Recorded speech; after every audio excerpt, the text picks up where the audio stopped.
ang ating paglilingkod sa Panginoon Diyos, parang ano lang yan, specialty. Para siyang specialty na kapag merong kulang sa ingredients, hindi mo siya maa-appreciate ng buo. Parang matabang, di ba? Parang may kulang naman sa paglilingkod. Yung kahit sa tingin mo parang okay naman siya sa paningin mo, parang nabigay mo naman lahat, pero alam mo sa sarili mo na may kulang talaga. Naramdaman nyo na yon?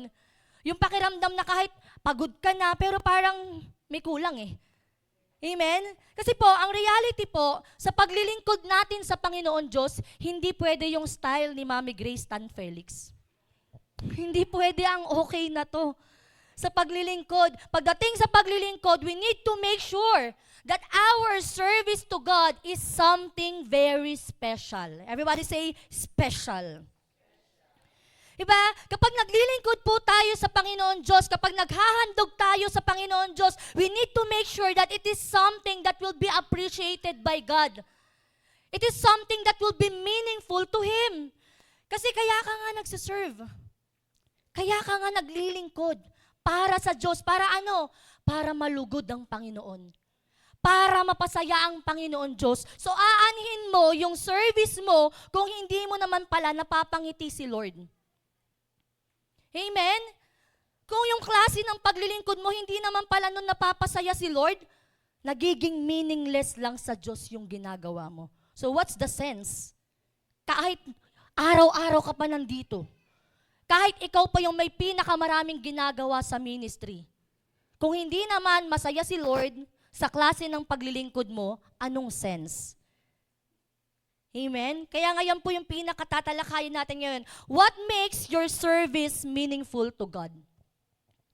Okay, what makes your service meaningful to God? Kung ikaw parte ka ng ministry, ikaw parte ka ng ushering team, or may ginagawa ka dito sa church, admin or everything, lahat po tayo dito may ginagawa tayong paglilingkod sa Panginoon Diyos. Pero ang tanong, ano nga ba yung klase ng service? I mean, ano ba yung pinaka magbibigay ng kabuluhan sa ating paglilingkod sa Panginoon Diyos? Alam ko lahat po tayo dito, gusto natin na mapaglingkuran ng Panginoon Diyos ng talagang espesyal eh. Wala naman po siguro dito na ayaw maglingkod sa Panginoon. Amen? Kaya kayo nandito eh. Gusto nyo maglingkod sa Panginoon Diyos eh. Amen? So no matter what you're doing, parte ka man ng worship team, ushering team ka, ikaw man ay pastor, ikaw man ay leader, tagapagturo ka ng salita ng Diyos, visitation team ka, or anything we do. Lahat tayo, ginagawa natin yan as our part, as part of our service to God. Pero ano nga po ba talaga ang tunay na nakakapagbigay ng meaning o kabuluhan sa paglilingkod natin sa Diyos? Ano nga ba talaga yung masasabi nating secret ingredients na dapat hindi nawawala sa paglilingkod natin? Amen? So,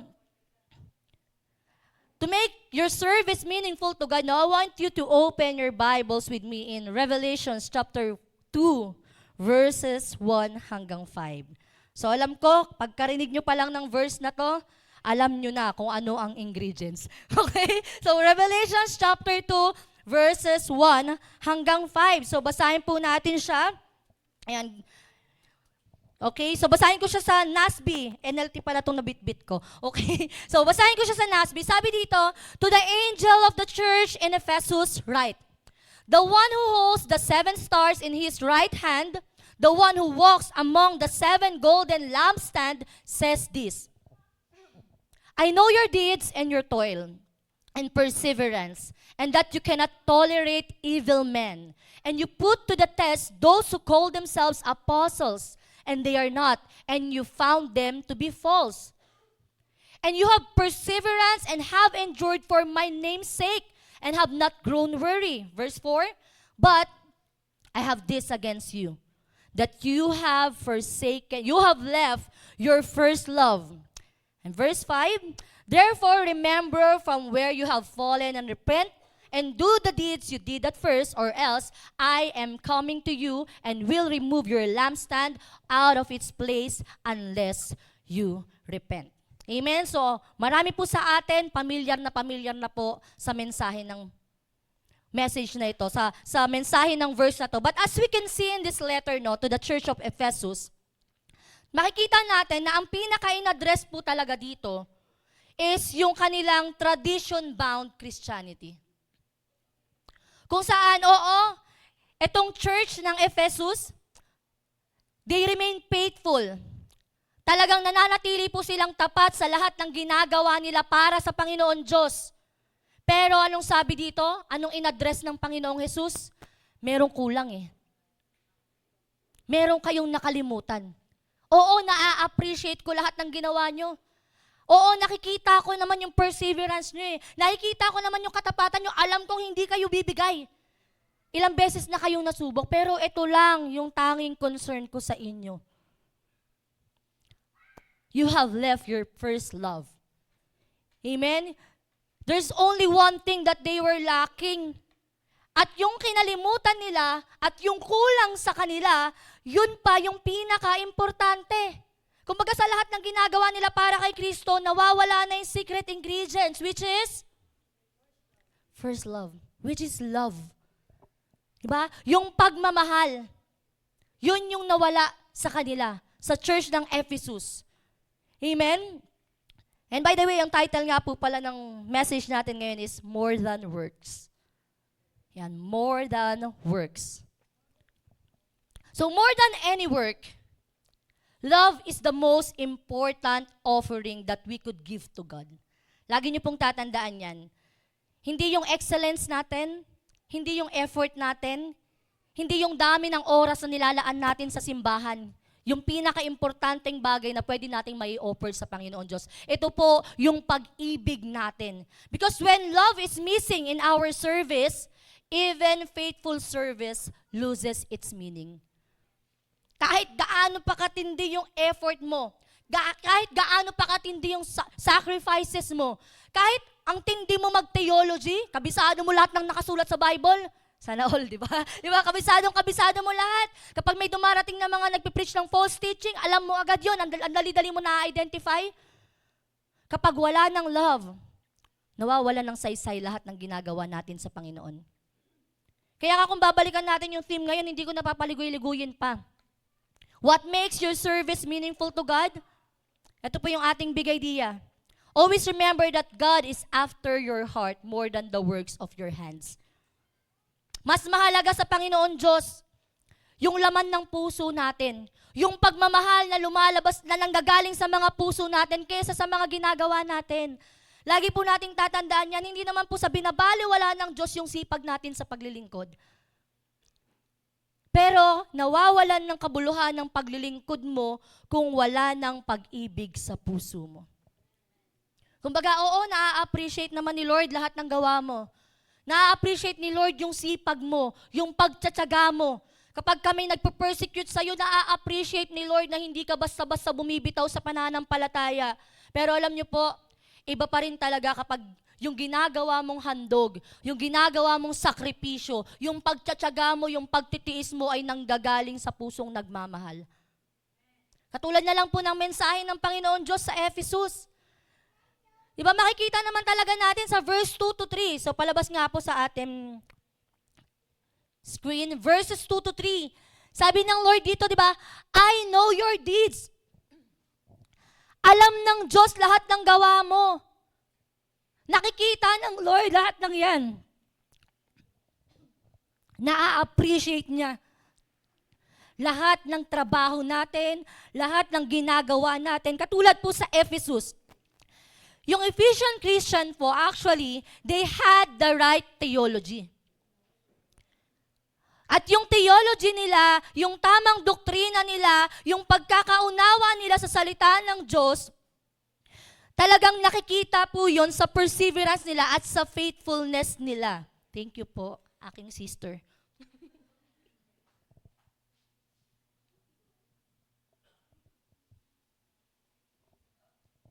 Okay, continue. Commercial lang po.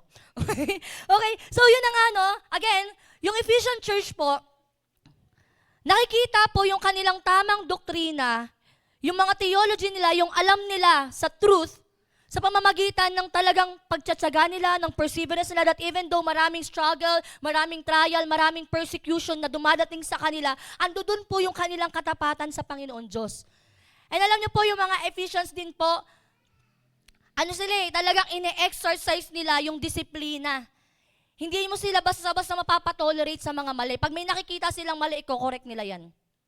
Kapag ka meron ng hindi okay sa loob ng church, i-address nila yan. Kumbaga, hindi nila hahayaan na may nagtotolerate ng mali sa kanilang circle, sa kanilang church. And also, itong mga taga-Ephesians na to, they can easily distinguish yung mga false apostle na nagtatangkang mag-penetrate at manggulo ng doktrina ng mga inaalagaan nila. And aside from that, no, of course, they patiently suffered for their faith in Christ. Kahit na ang hirap-hirap, panindigan ng pananampalataya. And alam niyo po, si Lord, makikita natin talaga na in-appreciate naman ng Panginoon Diyos yun eh. Binaliwala ba ng Diyos yung gawa nila? Hindi po ba kinumen pa ng Panginoon? Sabi ng Diyos, alam ko, nakita ko lahat ng ginawa nyo. And ganoon din ang Panginoon sa atin. Hindi po ini-invalidate ng Lord ang mga sakripisyo natin. Hindi niya katulad sa Ephesus, hindi niya ini-invalidate yung sakripisyo nila. Hindi ini-invalidate ng Lord yung katapatan nila. Kasi ang reality, si Jesus, He didn't rebuke them for the lack of service, but for the lack of love. Marami silang gawa kung sa marami. Pero ang concern nga ng Lord, may nakakalimutan. Diba anong sabi? Sa verse 4, but I have this against you, that you have left your first love. So ang church po ng Ephesians, no, meron silang tamang doktrina, meron silang disiplina, pero higit sa lahat, ang gusto ng Panginoon na makita sa kanila, yung pagmamahal. Alam niyo po, nung simula pong na-establish ang Ephesians, yung church po sa Ephesus, ang pagmamahal nila sa Panginoon Diyos at sa isa't isa, sobrang tindi. Pero siguro, for the long run, due to struggles, sa mga persecutions, sa mga ilang beses na sila humaharap sa mga false teacher, lagi nilang vinabouch, mali at tinuturo mo, huwag kayong maniwala dyan. Ba siguro sa dami ng pinagdaanan nila sa haba ng panahon, sabi nga, nung sinearch ko siya, gaano ba katagal yung pagitan ng establishment ng Ephesian Church, tsaka yung sinulat yung Revelation? It's around 30 to 35 years. O parang ano na, pa-Jomsi na, no? 35 years na tayo eh. Okay, pa 35 years na tayo. Okay, attend kayo sa anniversary ha. Wow, nag-promote. Okay, so yun na nga no. Kumbaga, in the long run, ang nangyari po sa kanila, yung original love nila para sa Panginoong Jesus at para sa isa't isa, unti-unting lumalamig. Kumbaga, ang nangyari sa kanila, oo, nandyan sila, pero ang reality, nagiging familiar na lang sila sa ginagawa nila. Nakasanayan na lang nila yun. Nakasanayan na lang nila na yun at yun na lang yung ginagawa nila. Kaya ang ending, hindi na po nila namamalayan na yung pagmamahal na meron sila para kay Kristo at para sa isa't isa ay hindi na katulad nung dati. Diba sa mga mag-asawa nga, no? Pagka medyo lumalamig na, hindi mo na ako sinusuyo, hindi mo na ako mahal katulad nung dati. Diba may mga ganun pang eksena yung mga babae, no? Hindi ka naman ganyan sa akin nung nililigawan mo pa lang ako. Diba parang ganun din sa Christian life eh. Diba kung babalikan mo yung unang beses na naranasan mo yung pagmamahal ng Panginoong Hesus, ang tindi mo magmahal, no? Kahit yung katabi mo, mahal na mahal mo yan dati. Tingnan mo nga yan. Diba? Yun po yung nangyari sa Ephesians. In the long run, hindi nila namamalayan na unti-unti na palang nanlalamig yung pag-ibig nila para sa Panginoong Hesus at para sa isa't isa. Ano ba yung klase ng pagmamahal na meron yung Ephesians nung una? Ano ba yung hinahanap ng Panginoong Hesus sa kanila na sinasabi ng Panginoon na you have left your first love? Ano ba yung klase ng pagmamahal na iniwan nila? Gusto ko po buksan niyo yung mga Bible niyo sa Ephesians chapter 1, verses 15 to 16. Ito po yung description ni Apostle Paul ng pagmamahal na meron ang mga taga-Ephesus.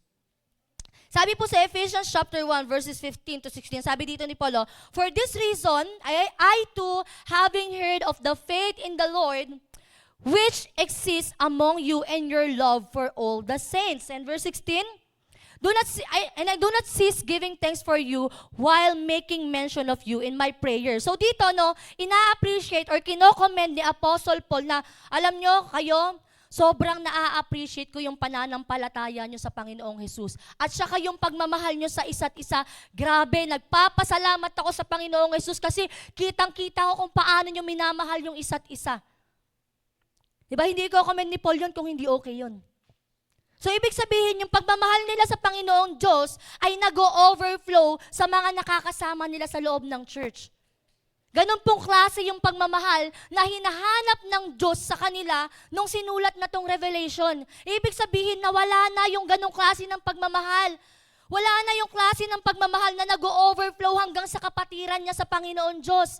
At ano pa, yung klase ng pagmamahal ng mga taga-Ephesians sa kanilang paglilingkod din at sa kanilang Panginoon Diyos, no? Yung kanilang pagmamahal po, it was too deep. It was rooted in Christ's love. Talagang yung pagmamahal na meron yung Ephesians na nakakalimutan na nila, ito po yung klase ng pagmamahal na talagang pure, loyal, devoted, talagang walang makakapigil. And that kind of love is what Jesus looking for. At hindi po hahanapin ng Panginoong Jesus yun sa kanila kung nandoon pa rin yun. Makikita po natin, yes, they keep on serving. They were staying in the church. They remained faithful. Hindi sila nawala. Alam nila kung ano yung truth. Alam nila na dapat sila mag-endure. Totoo po yung faith na meron sila, may obedience sila, oo kung may obedience. Pero, they have left their first love. And alam niyo po, it could also be happening to us right now. Kanina kumakanta tayo, I feel like I'm falling. I feel like I'm falling, falling into the arms of love. Tapos meron pa, I will live to love you. Pero gaano katotoo?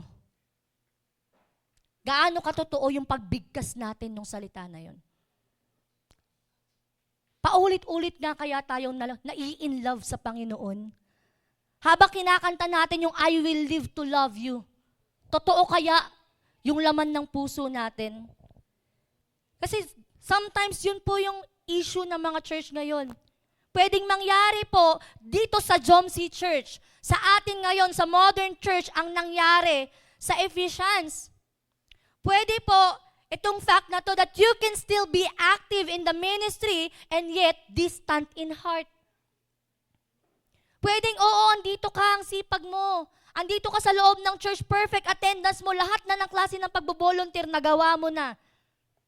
Pero pwedeng malayo yung puso mo. Andito ka lang sa loob ng church. Naglilingkod ka na lang, pero ang layo-layo na ng puso mo. Active ka na lang sa ministry, pero inactive na yung love dyan sa puso mo. Pwedeng busy ka na lang sa paglilingkod mo, pero yung puso mo wala ng spark. You have left your first love. Church, God never asked for busy hands without burning hearts. Gusto ng Panginoon Diyos yung puso natin. Gusto ng Panginoon Diyos yun. Yung nag-aalab yung puso natin sa pagmamahal. Though okay naman na, oo, may ministry tayo, mabuti yan. May ginagampanan tayo sa church, okay po yun. Yung lagi tayong present sa gawain, hindi ko naman kayo pinapaalis na sa mga gawain.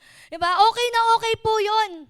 Okay na kapag nagpapatawag ng volunteer, andyan ka palagi. Kapag ka nagko-call out, sino pwede mag-vacuum ng station, andyan ka. Kapag ka sinabi, tara, ayos tayong upuan, ready ka, on the go ka, okay po yun. Maganda po yun. Pero minsan, wala po sa ganda ng ginagawa natin yung pinaka nagbibigay ng kabuluhan sa paglilingkod natin. Nasa puso po yan na umaapaw ang pag-ibig. Kaya nga yun yung concern ng Lord eh. Yun yung concern ng Lord sa Ephesians. Okay na yun eh. Okay na yung may service sila. Okay naman yung ginagawa nila. May ministry sila, tapat sila, pero may kulang. Kasi nga po, naglilingkod na sila sa Diyos ng walang pagmamahal. Tayo po ba? Kung i-check mo yung puso mo ngayon, kung ipapasiyasat mo yung puso mo ngayon, sa lahat ng ginagawa mo dito sa church. Sa bawat pagsamba mo, sa bawat pag-awit mo, sa bawat pagtaas ng kamay mo, sa bawat paglagay mo ng sobre sa offering basket, sa bawat pagsayaw mo, sa bawat pagtugtog mo, may love pa ba? Di ba? Sa mga nasa taas dyan, sa bawat pagpindot mo ng camera, sa bawat pag-click mo ng mouse, sa bawat pag-adjust mo ng volume, ng ilaw, sa pag-a-usher, sa pag-a-assist, sa pag-check ng attendance, may pagmamahal pa ba? Even sa paglilinis dito sa church, may pagmamahal pa ba? Kung titingnan natin yung puso natin, kung ipapasiyasat natin sa Panginoon, kung hihingin natin kay Lord na, Lord, sulatan mo nga ako ngayon, ano kayang mababasa natin sa sulat ng Panginoon? Andyan pa kaya yung pagmamahal na meron ka nung una? O baka ginagawa na lang natin yung mga ginagawa natin dito sa church kasi parte na siya ng routine. Minsan kasi ganun eh. Baka katulad na lang tayo ng mga Efesos. Naglilingkod na pero iniwanan na pala yung first love. Andito pa din naman, nananatili pa din naman, tayo na nga lang dito, magkakamukha na nga tayo eh. Pero wala na yung first love. Kabisado na natin ugali ng isa't isa. Kasi lagi tayo magkakasama, sabay-sabay tayo naglilingkod, pero ang tanong, nandyan pa ba yung pagmamahal? And para mas mabigyan po ito ng lalim, bibigyan ko po kayo ng mga sintomas na tayo ay posibleng naglilingkod na ng walang pagmamahal. So paano mo malalaman kung naglilingkod ka na lang pero wala ng pagmamahal? I have this 4 list. Yan. Ganun. Okay, number 1, sabay-sabay po nating basahin. 1, 2, 3, go. Motive are shifted. Pangalawa, diligence has faded. Pangatlo, joy is replaced. Pang-apat, compassion grows cold. So unahin po natin yung motive are shifted. Alam niyo po, nawawalan ka na ng pagmamahal sa paglilingkod mo kapag kayong motibo ng puso mo nalihis na. Kasi naniniwala po ako na nung unang beses kang nag-commit sa Panginoon Diyos, ang motivation mo, pagmamahal. Ang motivation mo, thankful ka, kaya gusto mong maglingkod. Kaya gusto mong mag-commit sa ministry kasi ramdam mo yung pagmamahal ng Panginoon. Gusto mo siyang pasalamatan, gusto mo siyang balikan. Tama? Pero ngayon, minsan, instead of serving to please God, ang piniplease na pala natin ay yung mga sarili natin. Minsan, naglilingkod na lang tayo, nakikita na lang tayo dito sa loob ng church, umaattend na lang tayo kasi gusto natin i-please ang ibang tao. Gusto mo na lang ng appreciation. Tapos pag hindi ka na na-appreciate, wala ka nang gana maglingkod. Doon mo malalaman kapag nawawalan na ng pagmamahal sa paglilingkod mo. Iba na ang motibo mo sa paglilingkod. Nasalip na ang focus mo ay maparangalan mo ang Panginoon Diyos. Ang focus mo na glory sa sarili mo. Gusto mo ikaw yung bida. Gusto mo ikaw yung nagshashine. Ikaw lang yung lagi nasa spotlight. Gusto mo na exposure. O di kaya naman parang gusto mo laging okay yung image mo sa ibang tao. Kaya lagi ka nandyan. Sige, magpapaka-present na lang ako. Ayoko kasing nasisita ako ng mga leader dyan eh. Ayoko kasi na mention ako sa mga GC pagka wala ako. Sige, magpapakita na lang ako para hindi ako mapagalitan. Mag-show up ako. So kapag gano'n na po yung motibo natin sa paglilingkod, kaya ka na lang uma-attend ng maaga para hindi ka ma-PL sa monitoring sheet. Hindi gano'n. Iba na yung motibo mo kapag gano'n na yung mindset mo. Kumbaga nalihis na yung motive mo. Kapag kaiba na yung motibo mo sa lahat ng ginagawa mo, ginagalingan mo na lang tumugtog, para ma-promote ka. Sinisipagan mo na lang sa attendance para hindi ka masita. Naglilinis ka na lang para wala ng sermon. Wala na pong love pag ganun. Amen? Ano pa? Yung diligence, nawawala na. Hindi ba nung unang beses kang nabigyan ng assignment, nung unang beses kang na-assign sa ministry, grabe yung preparation mo? Di ba sobrang kinikilig ka pa nga talaga mag-host na ako, Ate C? Tapos grabe, nililista niya lahat ng script niyo. Pero nung mga bandang huli na lang, okay na to, impromptu na lang, laban na to. Diba? Sa mga una-unang beses ng paglilingkod natin, grabe yung preparation. Kasi excited ka eh. Kaya sineseryoso mo lahat ng ibibigay sa yung task. Tama, nung unang beses kang naa-assign, special number pa nga lang, palong-palo ka magsipra, 2 months ago eh. 2 months before ng special number mo, siprado mo na yung tugtugin mo eh. Pero kamusta nung regular ka na? Nagsisipra pa ba? Di ba doon makikita kung nawawala na yung love sa paglilingkod.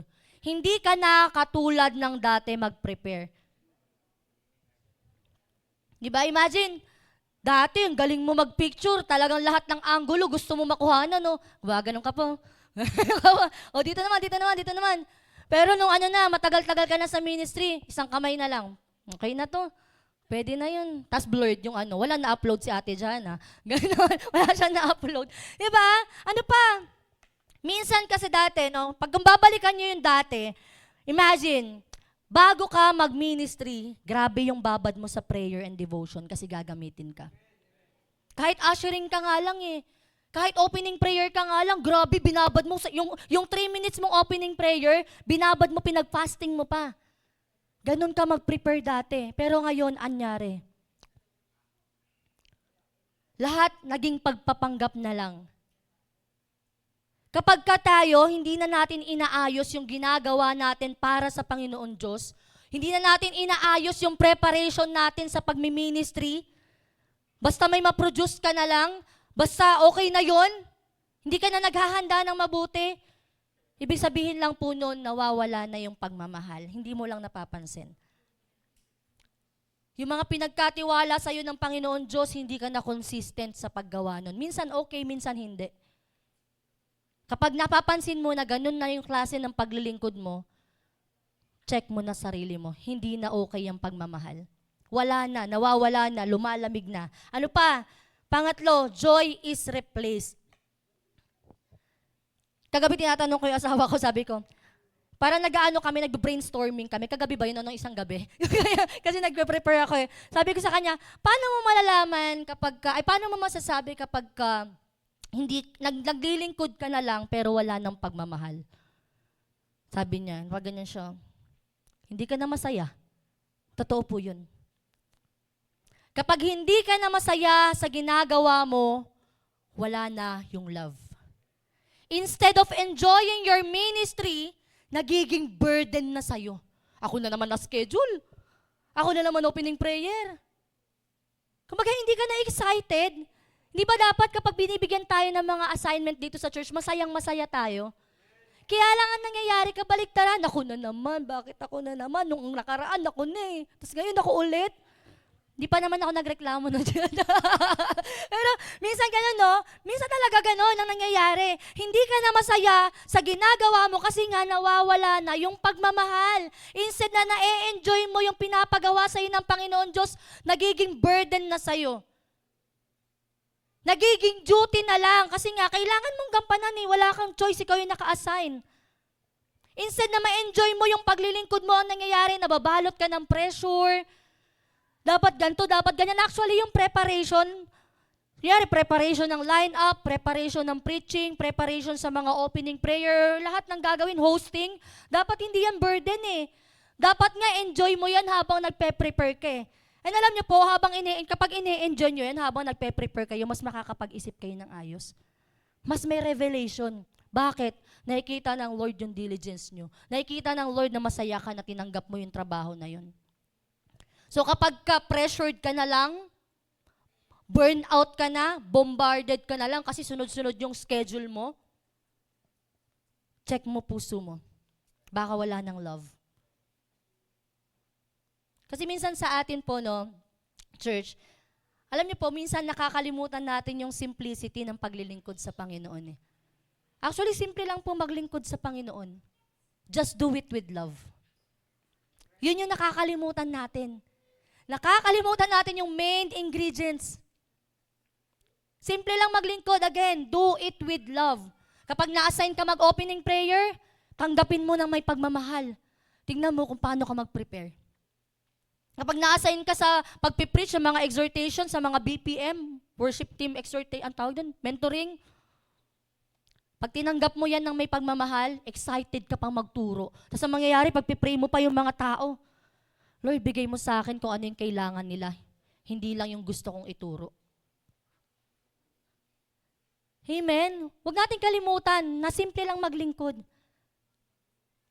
Hindi po demanding ang Panginoon Diyos. Ang gusto lang niya, gawin mo yung paglilingkod mo ng may pagmamahal.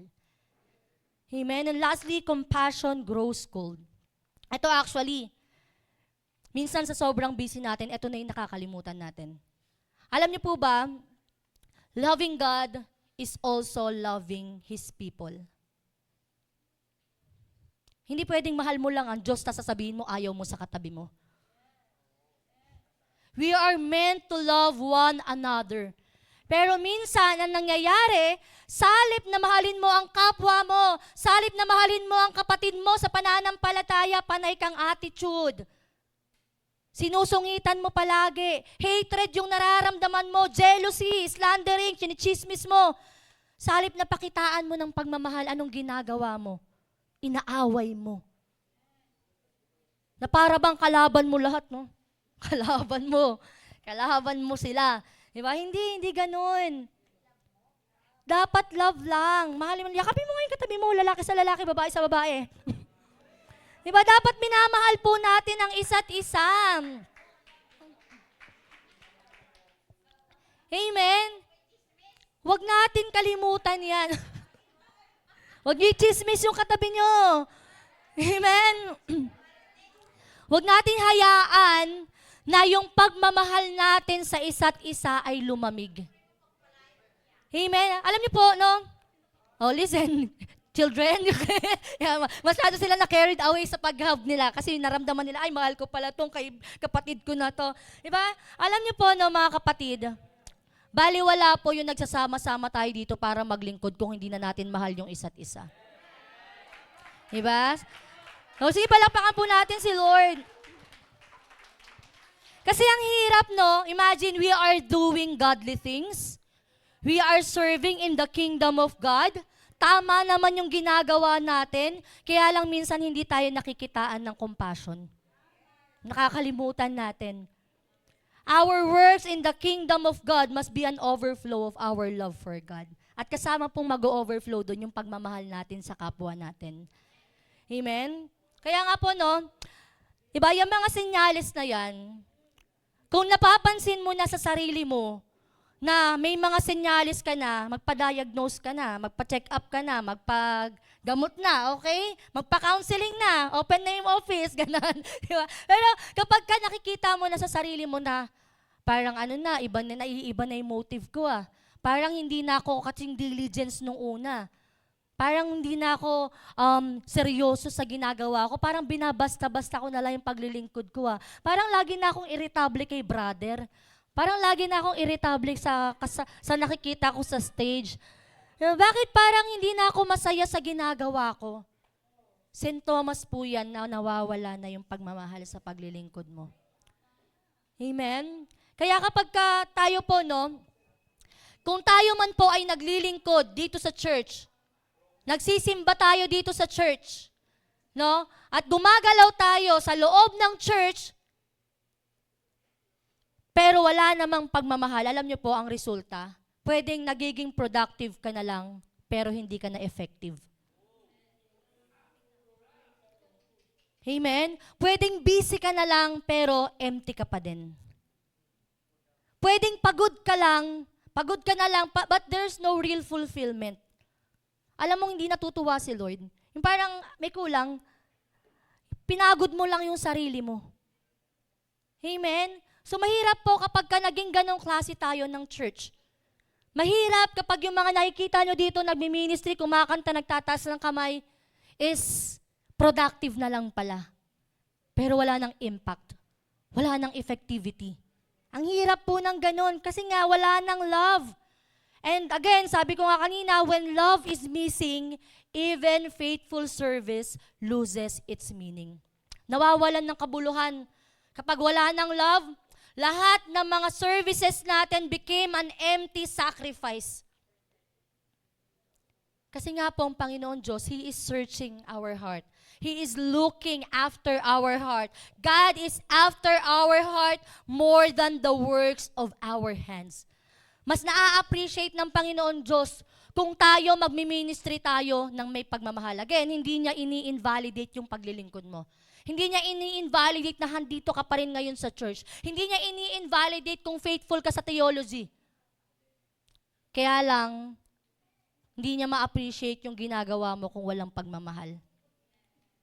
Nais po ng Panginoon Diyos, kung paglilingkuran mo siya, magmumula yon sa puso na nag-uumapaw sa pag-ibig. Hindi yung naglilingkod na lang tayo kasi sanay na tayo. Hindi yung ginagawa mo na lang yung mga bagay kasi ikaw yung in charge. Ito po church, oo, si Lord, God is our master. But He is also our Father who is longing for love. He's not just a master na kailangan mag-perform tayo ng duty, na ayusin natin yung ginagampanan natin para lang makareceive tayo ng well done, my good and faithful servant. Hindi lang yun ang goal. Hindi lang natin dapat pinaglilingkuran ng Panginoon, dapat minamahal din natin siya. Si Lord, actually hindi siya boss. Hindi nagpapaka-boss si Lord sa atin. Hindi siya boss na okay na basta gawin mo lang na maayos yung trabaho mo. Di ba ganun sa company? Walang pakialam yung boss kahit awayin mo siya, basta gawin mo yung trabaho mo. Walang pakialam yung boss kahit wala kang personal na relationship sa kanya, basta gawin mo yung trabaho mo kasi binabayaran ka. Dito sa church, iba. Sa kingdom ng Lord, iba. Si Lord, hindi po siya boss na okay nang gawin mo lang na maayos yung ginagawa mo. Kasi si Lord po, He is a personal God. That we have a relationship with Him. May relasyon po tayo sa Panginoon Diyos. Kaya lagi siyang longing sa pagmamahal mo. Gusto niya lahat ng ginagawa mo para sa Kanya. Ramdam niya na nag-uumapaw talaga yung pagmamahal mo sa Kanya. Yun ang hinahanap ng Panginoon. Hindi hinahanap ng Lord yung mga perpekto. Hindi hinahanap ng Lord yung magagaling. Hindi hinahanap ng Lord yung pinakamasipag. Ang hinahanap ng Diyos yung pinaka-nagmamahal. Hindi pa palakpakan natin ng Lord. God is looking into your heart. So now, kamusta po ang puso mo? Kamusta na nga ba ang pag-ibig mo? Kamusta na ba yung paglilingkod mo?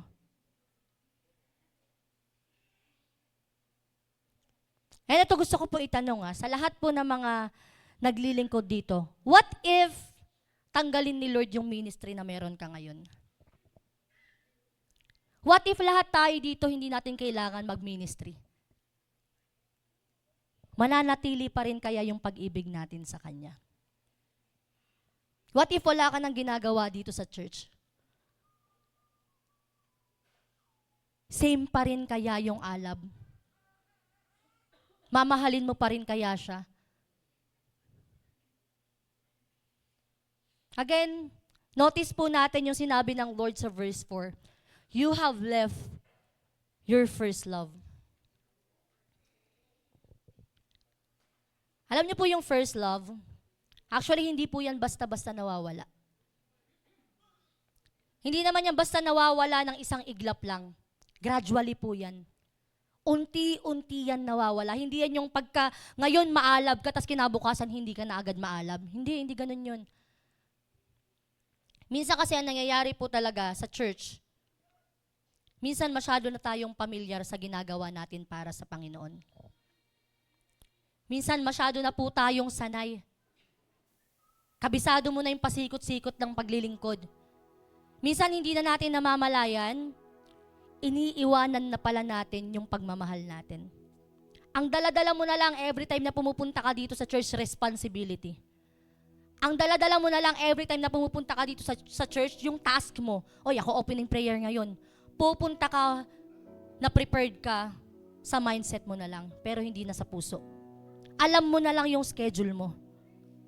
Alam mo na lang yung duty mo. Kaya lang, iniiwan mo yung first love mo. Ang nangyayari minsan, nagsisimula na pala tayong gumalaw, nagsisimula na pala tayong maglingkod, nagsisimula na pala tayong mag-ministry na wala ng love, na hindi na pag-ibig yung nagdadrive sa atin. Schedule na lang, duty na lang. Lahat pala out of responsibility na lang. Lahat pala ng ginagawa natin out of duty na lang. But tonight, church, God is calling you to go back to your first love. God is calling us to go back to our first love. As God calls the Ephesians into repentance, binigyan niya ng warning yung church. Binigyan ng Diyos ng warning yung church. At ano yung sinabi niya? Repent. Kung hindi kayo magre-repent, tatanggalin ko sa inyo yung lampstand niyo. Alam niyo po yung lampstand, it symbolizes their identity as a church. And sa atin, ganun din ang panawagan ng Panginoon. If you heard this message tonight, and nakita nyo yung sarili nyo na may mga sintomas na pala kayo na nawawala na yung love sa inyo, God wanted you to repent. Pero kung ikaw pipiliin mo pa rin na gawin yung mga trabaho mo dito sa church, mga work of God, mga ministry mo dito without love, even yung pagbibigay mo ng offering, ginagawa mo pa rin, gagawin mo pa rin without love, after hearing this message, ang warning ng Panginoon Diyos, you will no longer be identified as His church. Pwedeng nandito ka sa ministry, pero hindi ka na kino-consider na disciple. Hindi ka na, kumbaga tatanggalan ka ng lampstand. Mawawalan ka ng identity as a church. And alam nyo kasi, bakit? Bakit kailangan ganun? Bakit kailangan matanggal yung identity as church? Bakit hindi ko na ba nasisymbolize pag naglilingkod ako? Kasi alam nyo po, love is our identity. Sabi ni Jesus, John 13:35, everyone will know that you are my disciple if you love one another. So if we are serving here, inside the church, if we are doing the things of God, if we are doing the kingdom ministry, but without love, how can we say that we are a disciple of Jesus Christ? If we are doing things inside this church and we haven't loved one another, hindi na natin mahal yung isa't isa, nagkakagatan na lang tayo, paano mo masasabi na disciple ka pa ni Jesus kung wala ng pagmamahal? Again, love is our identity. So let's go back to the love that we had at first. Paano yun? 3 bagay lang din po. Sabi diyan, remember, repent, and return. Remember. Paano ka makakabalik sa first love mo? Paano mo mababalikan yung dati mong pag-ibig, yung dati mong pag-ibig sa paglilingkod mo sa Panginoon Diyos? Go back to your why. Balikan mo yung bakit mo. Ano ba yung bakit mo? Hindi ba dahil yun sa pagtanggap mo sa Panginoon Diyos? Bakit ka nga ba nagsimulang maglingkod? Hindi ba dahil yun sa grace na naranasan mo? Hindi ba dahil yun sa naramdaman mo yung pagmamahal ng Diyos kahit hindi ka naman karapat-dapat? Kaya ka nag-decide na maglingkod kasi ramdam na ramdam mo yung pagmamahal ng Panginoon Diyos, and that is your why. Nag-respond ka sa grace niya. Niligtas ka niya. Papunta ka na sa impyerno eh. Pero dahil naunawaan mo yung gospel, naunawaan mo yung salvation, nag-respond yung puso mo. Minahal ka ng Panginoon Diyos, kaya minahal mo din siya. Go back to the days kung saan punong-puno pa ng pag-ibig yung paglilingkod mo sa Panginoon. Kung saan nandun yung desire mo na parangalan siya bilang tanda ng pagmamahal mo at pagpapasalamat mo sa lahat ng kabutihan niya. Balikan mo yung araw. Alalahanin mo yung araw kung saan seryoso ka, excited ka sa lahat ng ginagawa mo para sa Panginoon.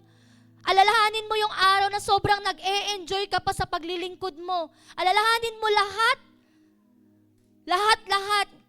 Yung panahon na ginagawa mo ay bunga ng pagmamahal na nagmumula kay Kristo. Kasi minsan yun yung nakakalimutan natin eh. Dahil pamilyar na tayo masyado, nakakalimutan mo na yung dati. Dahil sa sobrang usad mo, iniiwanan mo yung basic. Balikan mo yung panahon na sobrang tindi ng compassion mo sa church, sobrang tindi ng compassion mo sa gawain ng Diyos, sobrang tindi ng pag-ibig mo sa mga kapatid mo sa pananampalataya, sa mga inaalagaan mo. Lahat yon alalahanin mo.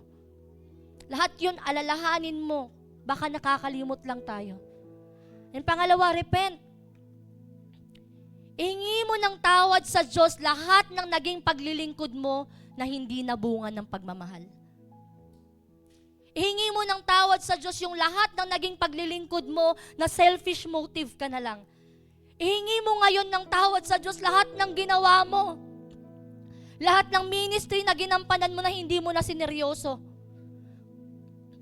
Na binasta-basta mo na lang yung preparation. Ihingi mo ng tawad sa Diyos yung pagbibigay mo sa Kanya ng minimum service.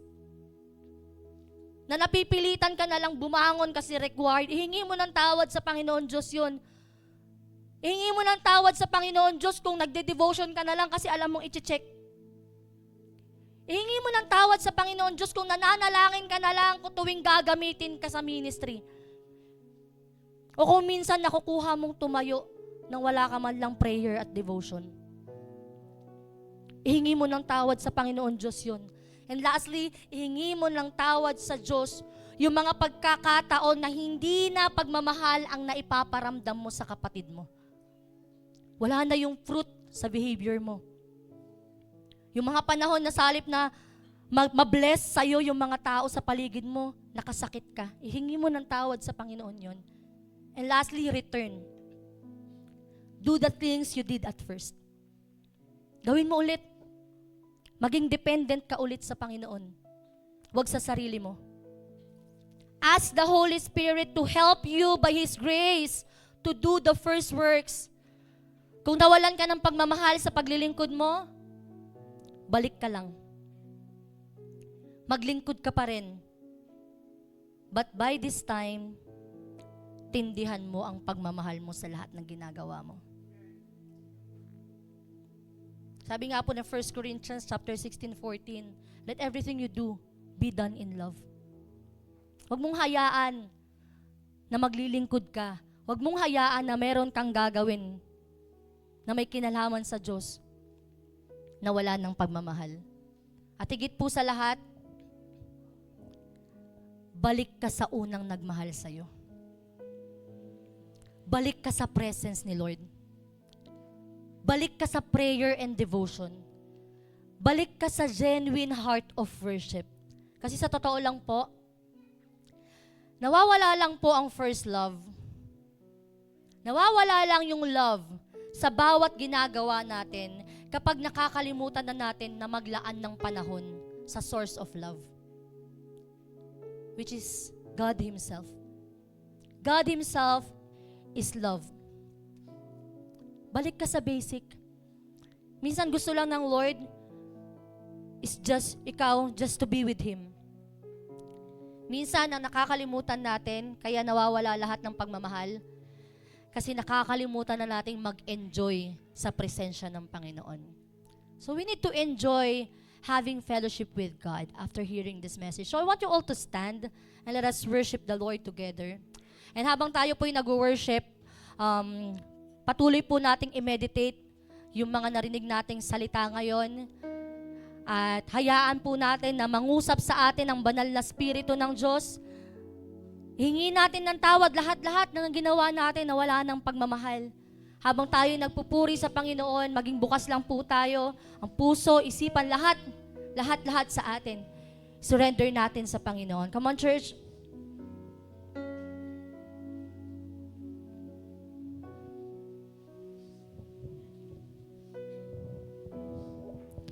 When the music fades, all is stripped away, and I simply come,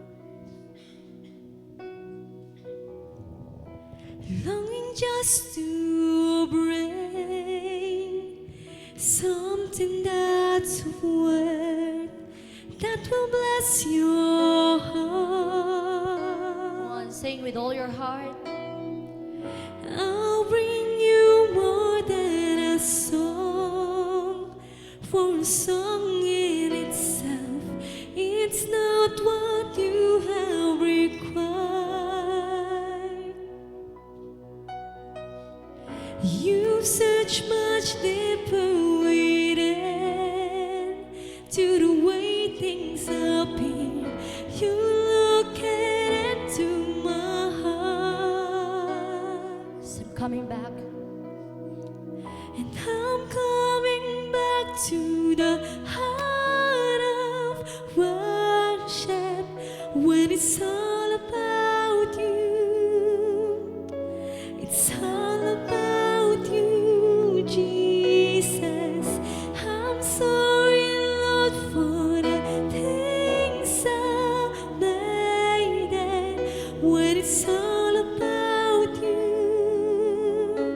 It's all about you, Jesus. Just lead us back, Lord God, to your worthiness. King of endless world, no one could express how much you deserve.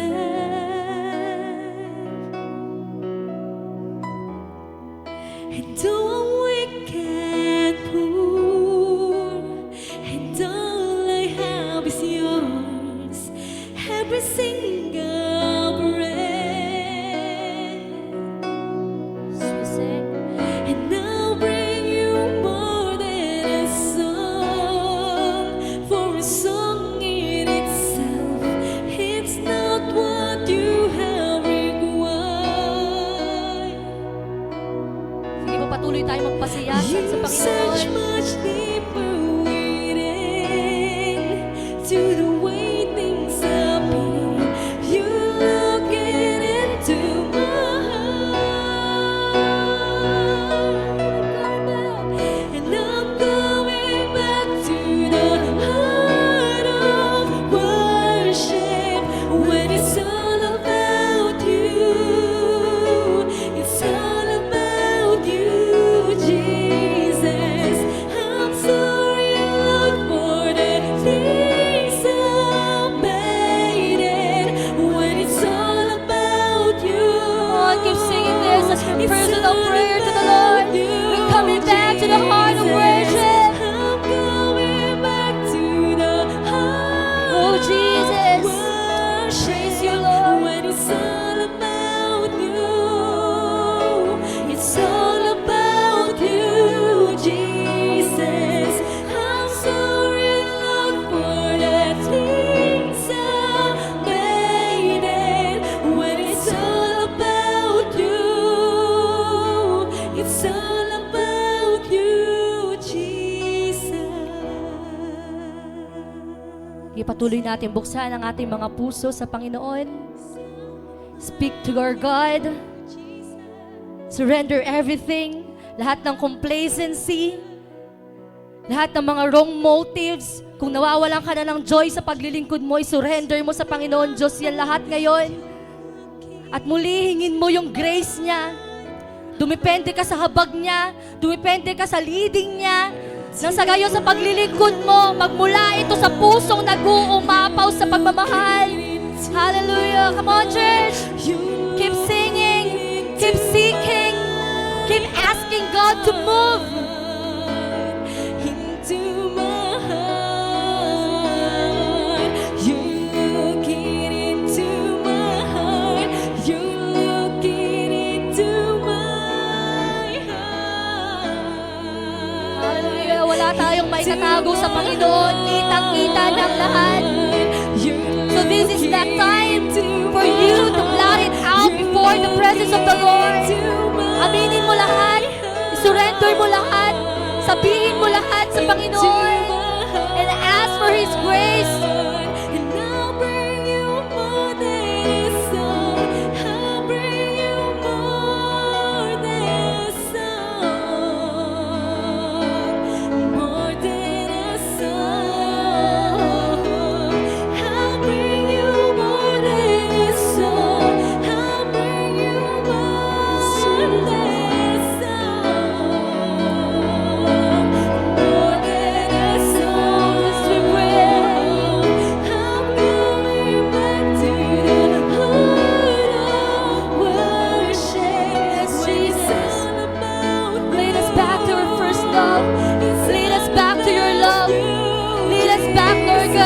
place we did at first.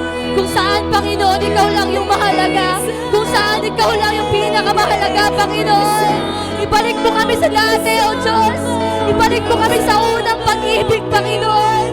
Kung kami man ay nanlamig, kung kami man ay nawala na ang gana, Panginoon. Ibalik mo kami, O Diyos. When it's all about you, it's all about you, Jesus. I'm sorry, Lord, for the things I made. When it's all about you, it's all about you, Jesus. I'm sorry, Lord, for the things I made. When it's all about you. Come on, let's all keep singing that part. Sorry, Lord. Jesus, I'm sorry, Lord, for the things I made. When it's all about you, Jesus. it's all about For the last time as we sing. Jesus, I'm sorry, Lord, for the things I made. When it's all about you, it's all about you, Jesus. Hallelujah, Lord. You're so precious, Lord, in this place. And right now, Lord, patuloy kaming lumalapit sa iyo. Lord, we're so sorry sa mga pagkakataon, Panginoon, na naglilingkod na lang kami, pero wala nang pagmamahal. Tawarin mo kami, Panginoon Diyos, sa mga pagkakataon na na-burn out kami, sa mga pagkakataon, Lord, na hindi na namin ginagampanan yung mga gampanin namin ng may joy, ng may diligence, ng may excitement. Patawarin mo kami, Panginoon, kung nawala yung pagmamahal. Patawarin mo kami, Panginoon, kung naging complacent man kami. But right now, Lord, salamat. Thank you, God, for your grace that is saving us tonight. Lord, sinave mo kami, Panginoon, na pagpatuloy pa sa ganong klase ng paglilingkod. Lord, thank you for reminding us this night sa mga bagay na marahil nakalimutan namin, Panginoon. Patawarin mo kami, God, and salamat din, Lord, kasi patuloy mong ina-align yung aming mga puso. Tinuturuan mo kami, Panginoon Diyos, kung paano ba dapat kami maglingkod sa iyo, Panginoon. Lord, we thank you. We thank you, Lord God, for this night. And patuloy ka pa pong kumilos, patuloy ka pang mangusap. Alam ko, Lord, hindi lang dito natatapos to. Itong conviction mo, yung pangungusap mo, dadalhin naming lahat to hanggang sa mga kanya-kanya naming tahanan, Panginoon. Patuloy ka pang mangungusap sa amin at i-renew mo pa kami, Lord. I-restore mo pa kami, Panginoon, until we go back, Lord, to the things we are doing at first, Lord God. Until, Lord, mag-alap muli yung pagmamahal namin sa iyo, Panginoon. Lead us back to your love. Lead us back to your presence, Lord God. And let us enjoy having a fellowship with you, oh God. Hallelujah. We thank you, God. We give you glory. We give you praise, and this we pray in Jesus' name. Amen and amen. Sige, palakpakan natin ang Panginoon. Hallelujah. We glorify you, Lord.